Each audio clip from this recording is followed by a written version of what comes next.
속에서 일하시는 주님 앞에 전심으로 시간 고백하며 나아가겠습니다.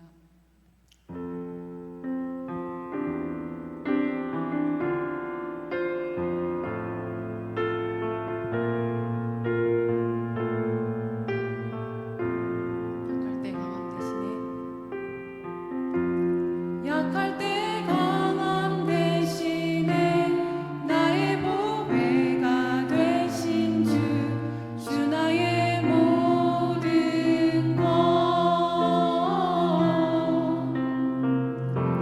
주 안에 있는 보물을 나는 포기할 수 없네. 주 나의 모든 것 약할 때 강함 대신에 약할 때 강함 대신에 나의 보배가 되신 주 나의 모든 것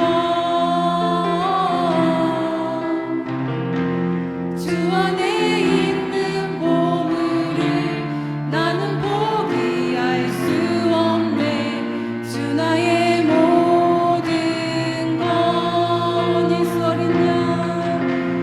예수 어린 양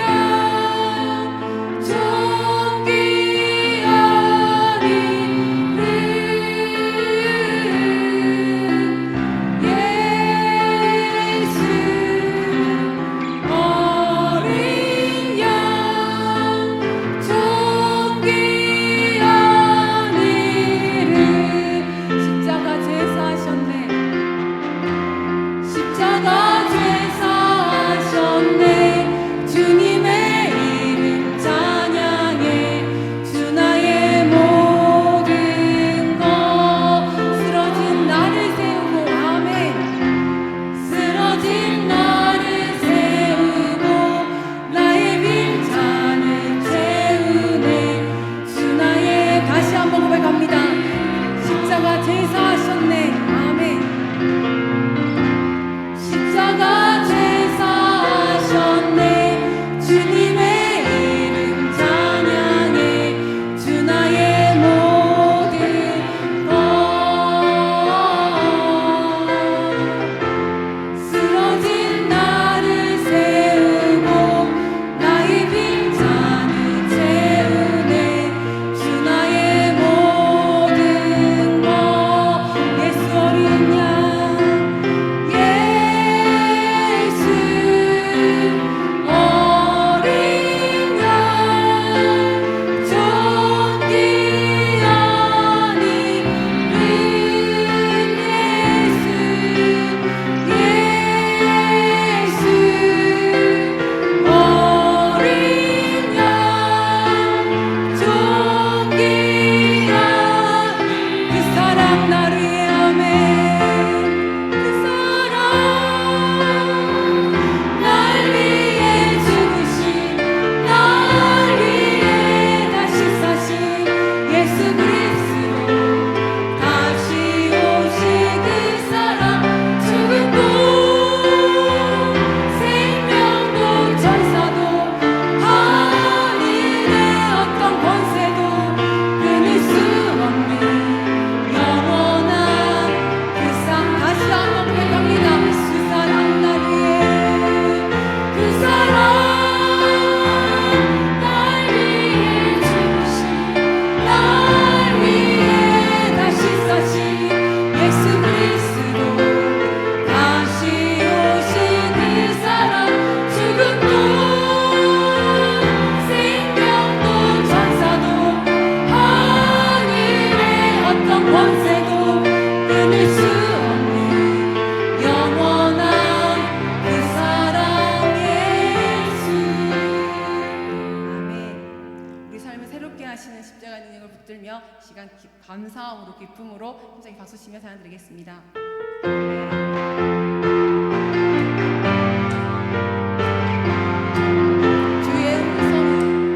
주의 음성을 내가 들으니 사랑한다 믿는 마음으로 주께 가오니 아멘. 나를 영접 주의 음성을 내가 들으니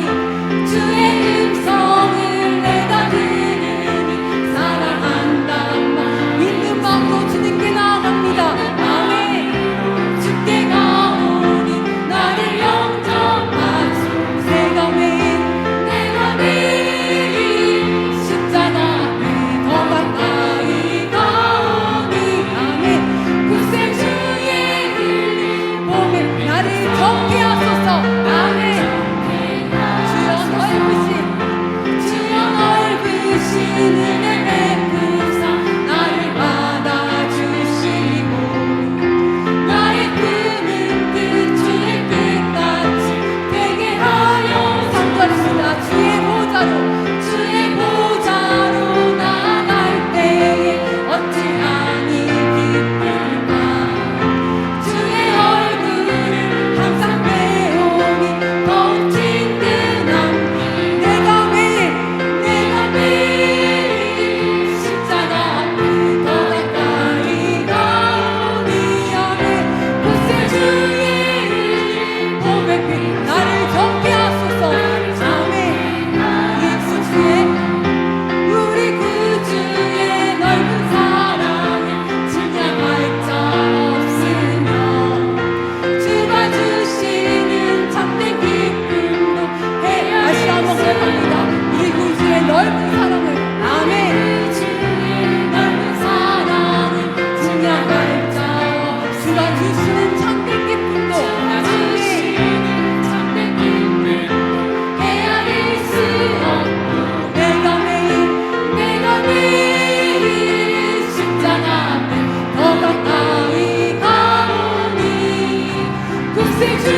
우리를 지키신 하나님, 날마다 우리의 삶 가운데 역사하시는 하나님, 우리의 작은 신음에도 들으시고 응답하시는 하나님, 오늘 이 저녁 여호와 하나님을 찾아 이 자리에 왔습니다.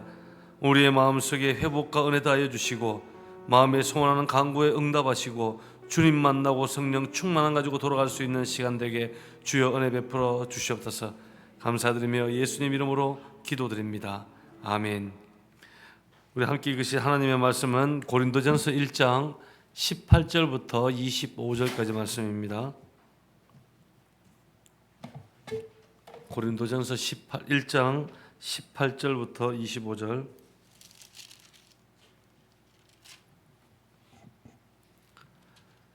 신약성경 263페이지입니다. 우리 함께 읽겠습니다. 시작. 십자가의 도가 멸망하는 자들에게는 미련한 것이요 구원을 받는 우리에게는 하나님의 능력이라. 기록된 바 내가 지혜 있는 자들의 지혜를 멸하고 총명한 자들의 총명을 폐하니라 하였으니 지혜 있는 자가 어디 있느냐, 선비가 어디 있느냐, 이 세대의 변론가가 어디 있느냐. 하나님께서 이 세상의 지혜를 미련하게 하신 것이 아니냐. 하나님의 지혜에 있어서는 이 세상이 자기 지혜로 하나님을 알지 못하므로 하나님께서 전도에 미련한 것으로 믿는 자들을 구원하시기를 기뻐하셨도다. 유대인은 표적을 구하고 헬라인은 지혜를 찾아나 우리는 십자가에 못 박힌 그리스도를 전하니 유대인에게는 거리끼는 것이요 이방인에게는 미련한 것이로되 오직 부르심을 입은 받은 자들에게는 유대인이나 헬라인이나 그리스도는 하나님의 능력이요 하나님의 지혜니라. 하나님의 어리석음이 사람보다 지혜롭고 하나님의 약하심이 사람보다 강하니라. 아멘. 할렐루야. 한번 따라하시기 바랍니다. 하나님의 지혜를 선택하자. 예, 지혜를 선택하자. 세상에는 보면 참 똑똑하신 분들도 많습니다. 그리고 학식이 높은 사람들도 많고 대단히 어떤 지혜로 탁월한 능력, 천재성을 가지신 그런 사람들도 많습니다. 그런데 이 모든 지혜와 똑똑함과 천재성을 가진다고 해서 인생의 모든 문제를 다 해결할 수 있을까요? 여러분 정답은 그렇지 못하다는 거 다 아시지 않습니까? 여러분 아무리 똑똑하고 아무리 천재성을 가진다 하더라도 인간에게는 한계성이라는 것이 있다는 겁니다. 그래서 우리는 모든 문제들을 인간이 가지고 있는 지혜의 한계성 안에서 모든 문제를 풀려고 하기 때문에 그것을 넘어선 더 높은 차원의 문제는 여러분 해결할 수가 없는 것입니다. 그래서 그 높은 차원의 문제를 해결하기 위해서는 더 높은 지혜가 필요한데 이 지혜를 오늘 성경은 바로 하나님의 지혜라고 성경이 표현을 하고 있습니다. 그래서 우리가 하나님의 지혜를 붙들 때 인생의 근본적인 문제를 풀 수 있게 되는 것입니다. 그래서 이 하나님의 지혜의 핵심이 무엇일까? 그리고 그러면 우리가 어떻게 그 하나님의 지혜를 붙들 수 있을까를 우리에게 오늘 이 저녁에 우리 함께 살펴보고 함께 기도했으면 좋겠습니다. 그래서 오늘 본문에 보면 하나님의 지혜에 대한 그런 바울의 교훈이 기록되어 있습니다. 먼저 18절 말씀을 보면 이렇게 기록되어 있습니다. 십자가의 도가 멸망하는 자들에게는 미련한 것이요 구원을 받는 우리에게는 하나님의 능력이다라고 기록하고 있습니다. 여러분 십자가의 도, 십자가를 통해서 보여주신 하나님의 길을 말씀하시는 거죠. 여러분 이것은 십자가의 도는 하나님의 지혜를 뜻하는 것입니다. 그래서 하나님의 지혜의 핵심은 바로 이 십자가라는 겁니다. 이 십자가 안에 하나님의 뜻이 담겨져 있고 이 십자가 안에 하나님의 계획이 담겨져 있고 이 십자가 안에 하나님의 심정이 담겨져 있다는 거예요. 그래서 우리가 이 십자가 안에 하나님의 사랑이 담겨 있기 때문에 우리가 이 십자가를 이해하지 못하고 이 십자가를 체험하지 않고는 결단코 하나님의 지혜를 알 수 없다라는 겁니다. 그래서 이 십자가의 십자가를 알아야지 이 안에 참된 생명이 있고 참된 구원을 우리가 누릴 수가 있게 된다는 겁니다. 여러분 그래서 우리가 세상 사람들에게는 이 십자가의 도가 굉장히 미련한 것처럼 보입니다. 왜냐하면은 세상은 이렇습니다. 세상이 말하는 지혜와 이 성경이 말하는 십자가의 도는 여러분 방향이 다르기 때문입니다. 세상의 방향은 무엇입니까? 성공하기 위해서 쟁취하고 투쟁하고 자기 중심적으로 살아가는 거예요. 이것이 세상이 추구한다면 십자가는 정반대의 길입니다. 나를 내려놓아야 되는 거예요. 나를 버림으로 말미암아 나를 희생함으로 말미암아 다른 사람들을 살리는 것. 여러분 이것이 십자가가 이야기하는 대속적 죽음의 의미라는 것입니다. 그래서 예수님의 십자가 부활 사건들은 여러분 세상 사람들이 납득할 수가 없는 것입니다. 그래서 하나님의 지혜 안에는 이 십자가의 이 도가 있는데 여러분 이 도를 세상은 이해하지 못하는 거예요. 그런데 이 십자가의 도는 어떻게 우리가 깨달아지냐? 그것은 반드시 믿음으로만 우리가 그것을 깨달을 수 있다는 거예요. 십자가에 대해서 논쟁을 하고 따지고 우리가 열심히 공부를 한다고 해서 십자가의 도를 알 수 있느냐? 여러분 결코 그렇지 못하다는 거예요. 이 십자가는 믿으면 알게 되는 거예요. 그래서 모든 성경은 그겁니다. 이해하고 믿으려면 기독교 사상은 기독교 신앙은 절대로 믿을 수가 없는 거예요. 먼저 믿으면 모든 하나님의 말씀이 성경이 깨닫게 되고 이해가 되기 시작하는 것입니다. 그래서 여러분 우리가 아무리 노력하고 아무리 논리적으로 따진다 하더라도 세상은 하나님을 알 수가 없는 거예요. 그런데 우리가 믿음으로 받아들이고 믿음의 점프를 하게 되는 순간 그 십자가 안에 하나님의 지혜 속에 담겨 있는 모든 보석 같은 비밀을 우리가 다 깨닫게 되는 거예요. 여러분 우리가 쪼매난 이 두뇌를 가지고 하나님의 세계를 다 이해할 수 있을까요? 이해를 못하는 것입니다.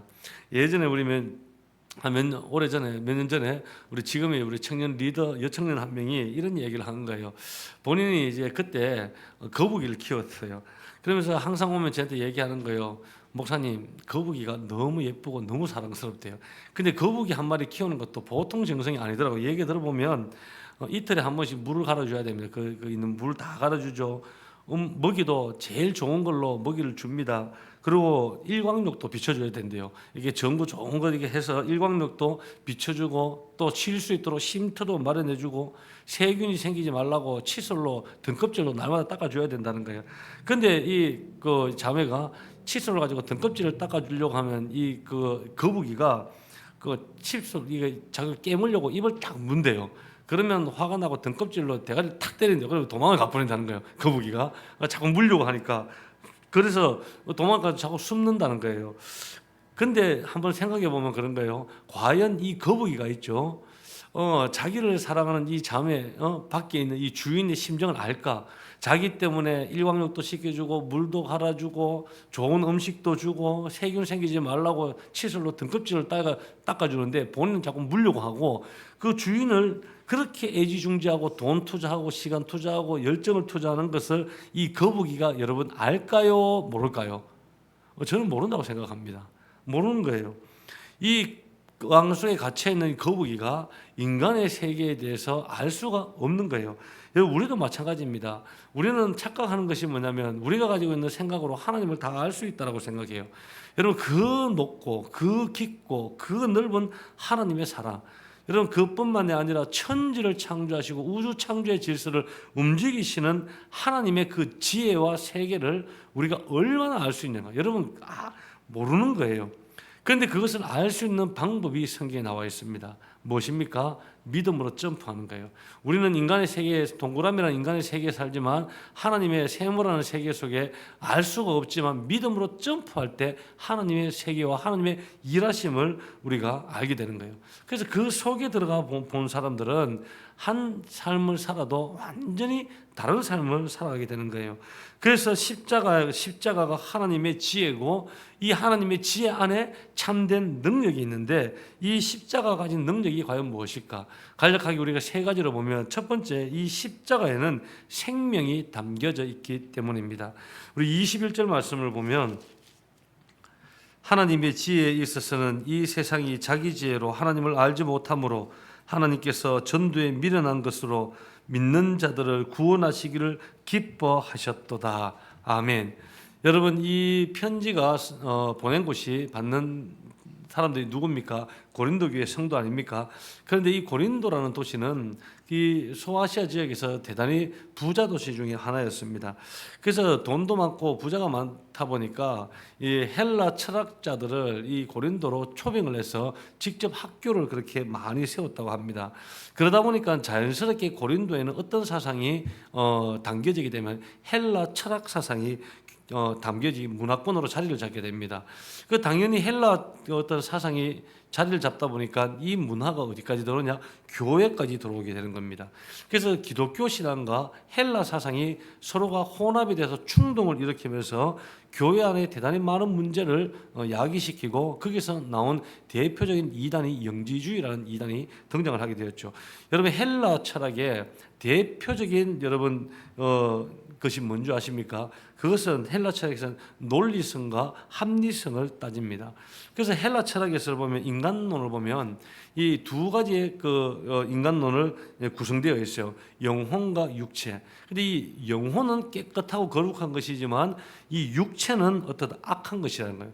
그래서 육체는 악한 것이기 때문에 이 악한 육체 속에 거룩하고 깨끗한 영이 들어올 수가 없다라는 것입니다. 그래서 이 깨끗한 영을 이 더러운 육체 속에 가둘 수가 없다라는 거예요. 그런데 이것이 교회 안에 들어오면서 이원론 사상이 되면서 새로운 이단을 만들어내죠. 영지주의입니다. 그러니까 영지주의들은 기독교 신앙과 헬라 어떤 철학 사상이 섞여져 있기 때문에 어떤 반응을 보이냐면 예수님의 성육신 사건을 부인합니다. 어떻게 거룩하시고 깨끗한 영을 가지신 하나님이 인간의 몸을 가지고 이 땅에 올 수 있냐? 그렇지 못하다는 것입니다. 그래서 그들은 하는 이야기가 뭡니까? 육체는 악하기 때문에, 이미 악하기 때문에 우리가 육체적으로는 마음껏 방탕을 하고 마음껏 엄난을 행하고 마음껏 굴려도 상관이 없다라는 주장이 영지주의의 핵심인 거예요. 이것이 교회 안에 들어오니까 교회가 그때부터 엄난에 빠지기 시작하고 도덕성이 타락되기 시작하고 그때부터 교회가 부패하고 타락하기 시작했다는 것입니다. 여러분, 우리가 육체가 악한 것일까요? 아닙니다. 여러분 따라하십시오. 우리의 육체는 하나님의 형상대로 창조되었기 때문에 거룩한 것이다. 예. 그래서 우리 내 몸은 성전이요 이런 찬양도 있지 않습니까?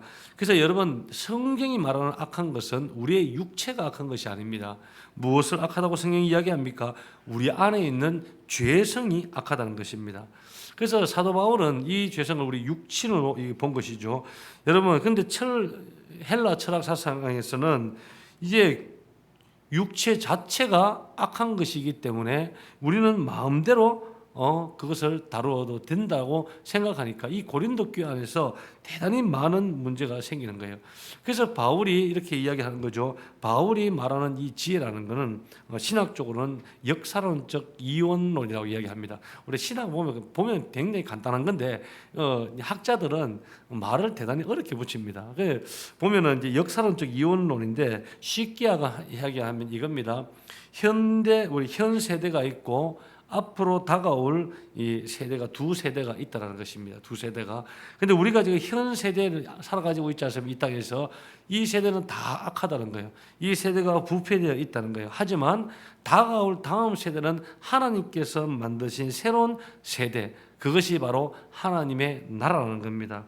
그래서 우리가 이미 태어날 때부터 악한 세대 속에 태어났기 때문에 우리가 누가 가르치지 않아도 욕을 배우고 누가 교육하지 않아도 거짓말을 하고 누가 시키지도 않았는데 나쁜 말을 하고 자연스럽게 이 세대 속에서 물배어 살아간다는 거예요. 그래서 우리는 이 땅에 태어나는 순간부터 자라면서 죽는 순간까지 우리는 고통 가운데 살다가 죽는 존재라는 거예요. 그런데 우리 하나님께서는 모든 것들을 다시 준비하시고 새로운 하나님의 나라를 여러분 준비하고 계셨는데 그 하나님의 나라가 언제부터 열리게 되었습니까? 예수 그리스도의 십자가 사건 때문에 그 하나님의 나라가 열렸다는 겁니다. 그래서 우리가 십자가를 통하지 않고는 결단코 하나님의 나라에 들어갈 수가 없는 것입니다. 그래서 21절 하반절 읽었던 21절 하반절에 보면 믿는 자로 구원하기를 기뻐한다는 거예요. 우리가 전도하는 복음이 세상 사람들이 볼 때는 무엇으로 보입니까? 미련한 것으로 보이는 거예요. 내가 전도하면은 믿지 않는 부모님만 미련하게 보는 거예요. 믿지 않는 친구들은 미련하게 보는 거예요. 그런데 여러분 세상이 왜 이것을 미련하게 보이는 줄 아십니까? 그것은 이 기독교 복음이 너무 심플하고 너무 간단하기 때문이라는 거예요. 왜냐하면 우리가 어떻게 구원받습니까? 예수 그리스도를 나의 구주로 영접을 하고 입으로 시인하면 우리는 그 순간 천국 가는 거예요. 예수 그리스도의 십자가와 부활과 다시 오실 그분을 믿으면 천국 가는 거예요. 근데 세상에 볼 때는 너무 간단하다는 거예요. 그래 천국 그렇게 간단하게 천국 들어갈 수 있냐? 그래서 오히려 기독교 신앙을 더 미련하게 볼 수 있다는 것입니다. 만약에 굉장히 이단들은 복잡하게 만들지 않습니까? 이단들을 보면 돈을 얼마 내고 집을 팔아야 되고 다 넣어야 된다. 복잡하고 어렵게 만들었다가만 거기에 도달하기 위해서 사람들이 더 애를 쓰는 거예요. 그런데 성경이 말씀하시는 이 복음은 여러분 너무나도 간단한 거예요. 너무나도 간단하기 때문에 믿지 못하겠다는 사람들이 더 많다는 것입니다. 그런데 여러분 이 길이 생명의 길인 줄 믿으시길 바라겠습니다. 예수님을 나의 구주로 영접하는 그 순간 우리의 모든 사망에서부터 생명으로 옮겨진 바가 되는 줄 믿습니다. 여기 계신 분들 다 예수님 믿으시길 주의 이름으로 축원합니다. 그래서 여기에 여러분 생명의 능력이 있다는 거예요. 십자가의 생명이 능력이 있다는 거예요. 부활의 예수님을 모시기만 한다면 부활의 첫 열매 되신 예수님처럼 우리 모두도 이 부활의 능력으로 말미암아 우리는 다 부활의 영광스러운 모습으로 다시금 우리가 살아가는 줄 믿으시기 바라겠습니다. 그래서 십자가의 길은 능력이라는 거예요. 그리고 두 번째는 십자가 속에는 은혜가 있습니다. 자, 22절 말씀 우리 보면 유대인은 표적을 구하고 헬라인은 지혜를 찾으나. 여러분 우리가 주변의 사람들을 보면 그냥 사는 것 같지만 모든 인간들은 무언가를 다 찾습니다. 어떤 사람들은 어떤 성공을 찾기도 하고 어디 가면 마음의 평안을 찾을 수 있을까 평안을 찾기도 하고 행복을 찾기도 하고 위로를 찾기도 하고 근심을 해결할 수 있는 방법을 찾기도 해요. 오늘 성경에 보면 여러분 유대인은 표적을 찾았고 헬라인은 지혜와 논리적인 것을 찾는다고 했습니다. 그런데 오늘 말씀 23절에 보면은 우리는 믿는 크리스찬을 이야기하죠. 우리는 십자가에 못 박힌 그리스도를 전하니 유대인에게는 거리끼는 것이요 이방인에게는 미련한 것이로되 우리는 십자가에 못 박힌 그리스도를 전한다고 이야기했어요. 우리가 이 복음을 전했더니 유대인들에게는 거리끼는 것이 되었고 여러분 헬라인들에게서는 이 제안을 받아들이기가 힘든 거예요. 왜냐하면 유대인들이 왜 받아들이기가 힘들었을까요? 신명기 21장에 보면 여러분 살인죄를 범하는 자들은 나무에 달려 죽게 했다는 거예요. 그리고 나무에 달린 자마다 신명기에 보면 다 하나님의 저주를 받은 자라고 기록이 되어 있습니다. 유대인들은 그 구약 성경에는 정통한 자들 아닙니까? 근데 유대인이면 마음속에 이런 마음이에요. 예수님이 어디에 달려 죽으셨습니까? 나무에 달려 죽으셨어요. 그러니까 어떻게 메시아가 저주를 받아서 십자가에 달려 죽을 수 있느냐는 거예요. 그래서 지금도 유대인들이 예수님을 믿지 못하는 이유가 바로 여기에 있습니다. 그런데 한번 성경을 구약 성경을 자세히 보면 여러분 이것을 대속적 죽음이라고 우리를 대신해서 죽는 죽음을 대속적 죽음이라고 이야기하는데 이 대속적 죽음이 유대인들에게 생소한 것일까요? 아닙니다. 유대인들이 이미 다 알고 있었어요. 왜냐하면은 구약 성경에 보면 모든 제사와 양들, 짐승들 피 뿌리는 그 모든 그 어떤 제사들 그리고 유월절 어린 양의 핵심 그 모든 것은 누구를 이야기합니까? 예수 그리스도 메시아를 이야기하는 거예요. 그래서 유월절 어린 양은 그리스도 예수님을 상징하시고 그의 핏뿌림과 그 죽음을 통해서 죽음의 사자가 건너가는 우리의 구원받는 것 이 모든 것들이 여러분 구약 제사 속에 이미 다 있었다는 거예요. 그런데 매일마다 그런 제사에 참여함에도 불구하고 매일마다 구약 성경을 그렇게 많이 읽음에도 불구하고 메시아가 오셔도 알지도 못하고 메시아가 오셔서 십자가에 당하셨어도 그들은 이해하지를 못했다는 것입니다. 그런데 우리는 얼마나 감사합니까? 한번 보시죠. 우리는 예수님 직접 만나신 분도 아무도 없어요. 그리고 예수님을 그럼에도 불구하고 우리는 전부 다 예수님을 믿지 않습니까? 여러분 십자가의 은혜 여러분도 다 알고 있지 않습니까? 우리가 어떻게 믿게 되었습니까? 그것을 여러분 한 단어밖에 설명할 길이 없습니다. 하나님의 은혜다. 하나님의 은혜라는 거예요. 하나님께서 우리 가운데 은혜를 베풀어 주셔서 나를 통해서 구원받을 만한 믿음을 주신 것 그것이 하나님의 은혜예요. 내가 하나님을 알게 하셔서 하나님을 섬기게 될 수 있었다는 것 이것 또한 하나님의 은혜라는 겁니다.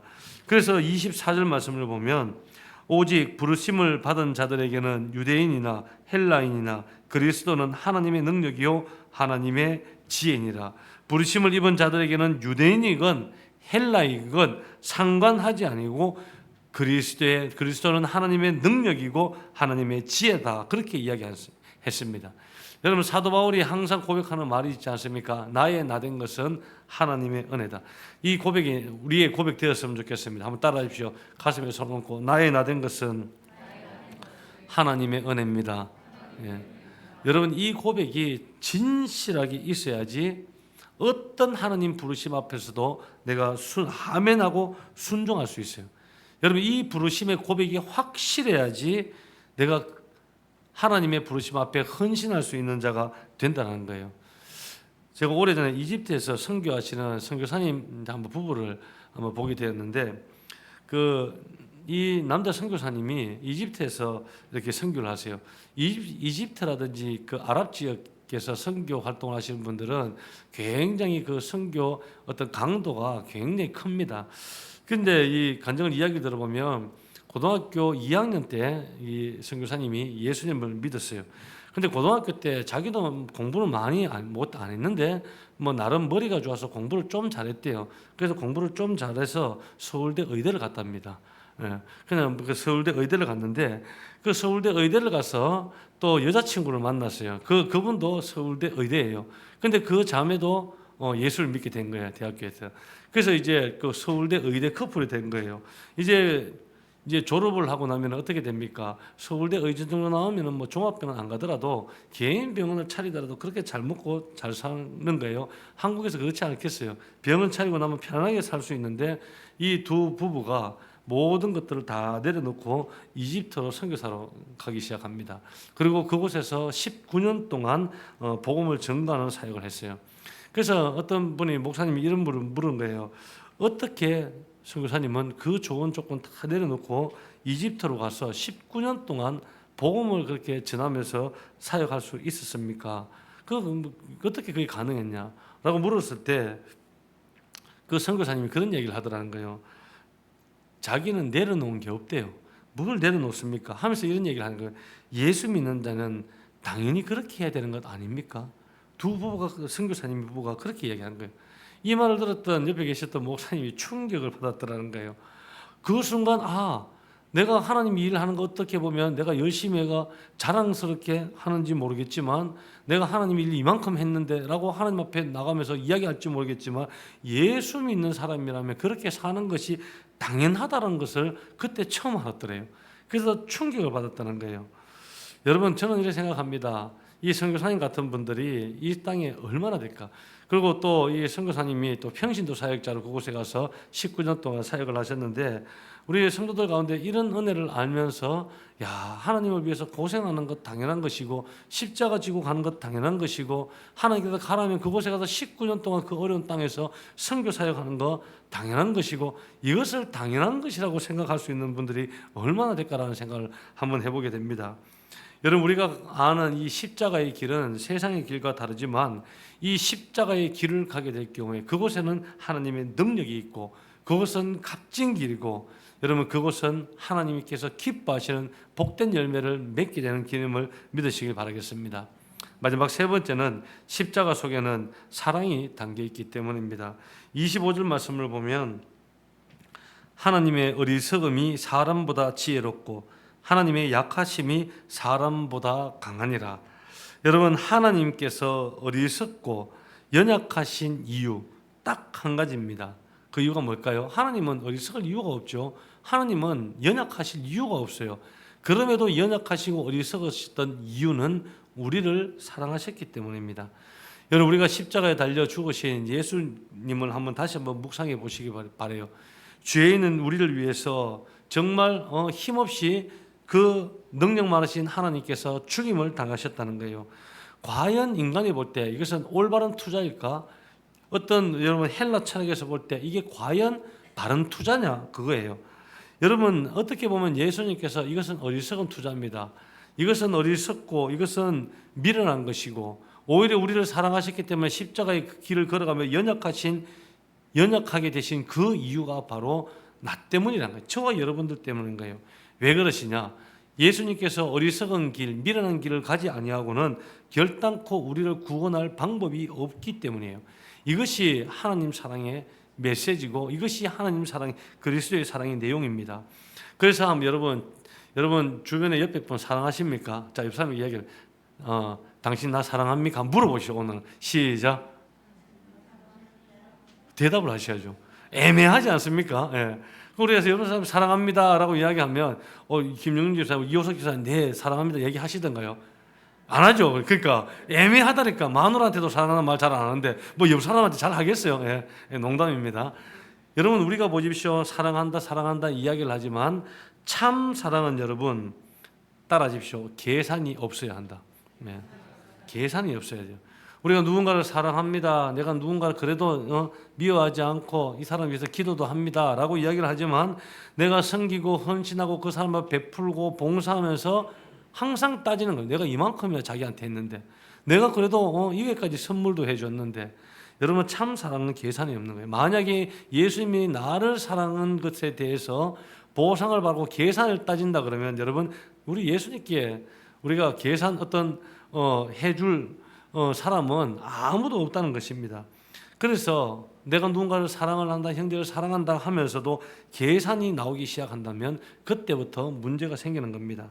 여러분, 사랑하면 손해가 있어도 참는 겁니다. 사랑하면 손해가 있어도 그것으로 말미암아 그리스도의 십자가의 은혜에 동참하는 것으로 말미암아 기뻐하게 된다는 거예요. 그런데 오늘 본문에 보면 그렇죠. 이런 연약함이 사람들의 모든 것보다 강하다라고 말씀합니다. 여러분, 지난 2000년 동안 예수님께서 이 땅에 오시고 2000년 동안 이 사랑 누구도 정복한 사람 없습니다. 여러분, 이 사랑이 이 시대를 변화시켰고, 이 사랑이 문화를 변화시켰고, 이 사랑이 전 세계를 강타했고, 어떤 무력도 이기지 못했던 것이 예수 그리스도의 십자가의 그 사랑이라는 것입니다. 이 사랑이 지금 나를 살리게 했고, 이 사랑이 우리의 가정을 살리는 것입니다. 그리고 우리가 살아야 할 이유 동안 이 참된 사랑을 베풀기 위해 살아야 한다는 것입니다. 그래서 여러분, 세상 사랑 믿을 수 없는 거예요. 우리가 인간의 모든 사랑들은 다 조건적입니다. 인간의 모든 사랑들은 다 계산적인 거예요. 그런데 하나님의 사랑은 그렇지 않다는 것입니다. 끝까지 이 사랑 붙들고 정말 그 그리스도의 사랑으로 우리 형제 또한 사랑하는 저와 여러분 되길 주의 이름으로 축원합니다. 이 시간 우리 한번 찬양 드리고 함께 기도하는 시간 가졌으면 좋겠습니다.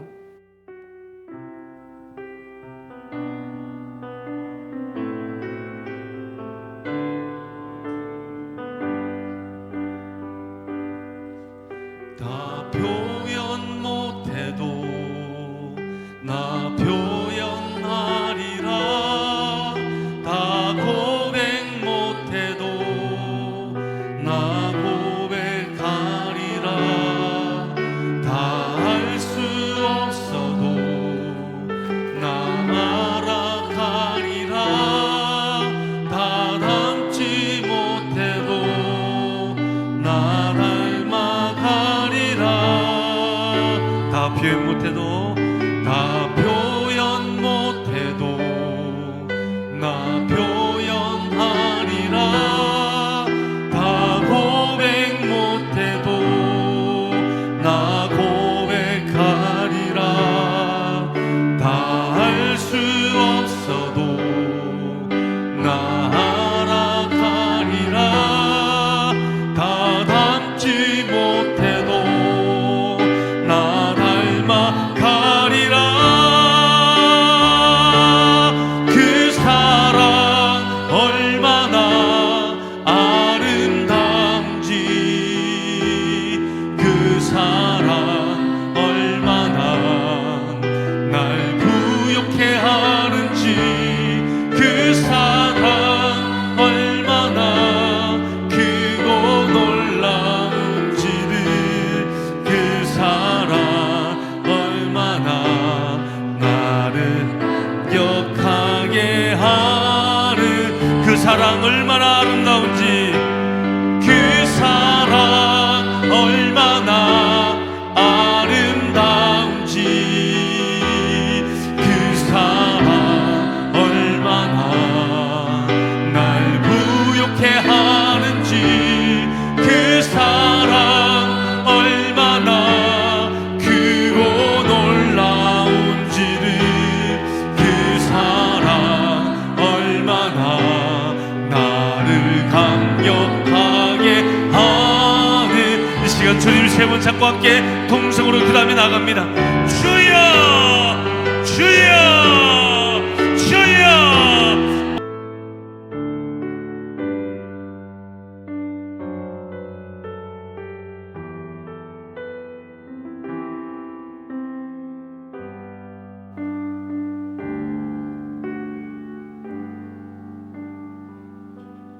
주님, 오늘 이 밤 우리 성도들 한 사람 한 사람 가슴 속에 어노잉팅, 성령의 기름 부으심의 은혜가 있게 하여 주옵소서.